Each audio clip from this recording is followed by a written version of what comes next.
দেখতে পাচ্ছেন থুকায় থুকায় আইডি ধরে রয়েছে এবং সাধারণত এই আইডিগুলো আপনার এখন চলছে ফাল্গুন মাস, চৈত মাসে গিয়ে এই আইডিগুলো আমরা এই গাছ থেকে কেটে নেব। অনেকেই আইডি ছুড়িয়ে নেয়, তো আমরা এটাকে কেটে নেব। নেওয়ার পরে এর থেকে ডাল বের করব এবং সেই ডালটা সাধারণত আমরা বিক্রিও করব কিছু অংশ, এবং কিছু অংশ আমরা সাধারণত ডাল হিসাবে ব্যবহার করব। আসসালামু আলাইকুম everyone, welcome back to my another new video. Right now এখন আমি দাঁড়িয়ে রয়েছি আমার আইরি গাছের নিচে।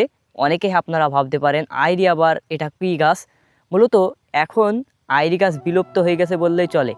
এক সময় এই আইরি গাছ আমাদের এই মাঠে খুব দেখা যেত, এখন আর আইরি গাছ দেখাই যায় না।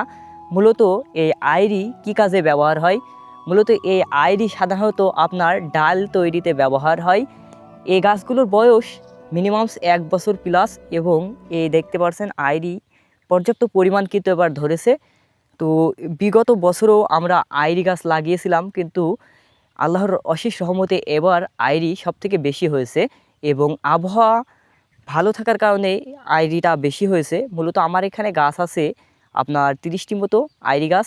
আমি আমার প্রজেক্টের শেষে এই গাছগুলো লাগিয়ে থুয়েছিলাম। দেখতে পাচ্ছেন থুকায় থুকায় আইরি ধরে রয়েছে, এবং সাধারণত এই আইরিগুলো আপনার এখন চলছে ফাল্গুন মাস, চৈত মাসে গিয়ে এই আইরিগুলো আমরা এই গাছ থেকে কেটে নেব। অনেকেই আইরি ছুড়িয়ে নেয়, তো আমরা এটাকে কেটে নেব। নেওয়ার পরে এর থেকে ডাল বের করব, এবং সেই ডালটা সাধারণত আমরা বিক্রিও করব কিছু অংশ, এবং কিছু অংশ আমরা সাধারণত ডাল হিসাবে ব্যবহার করব।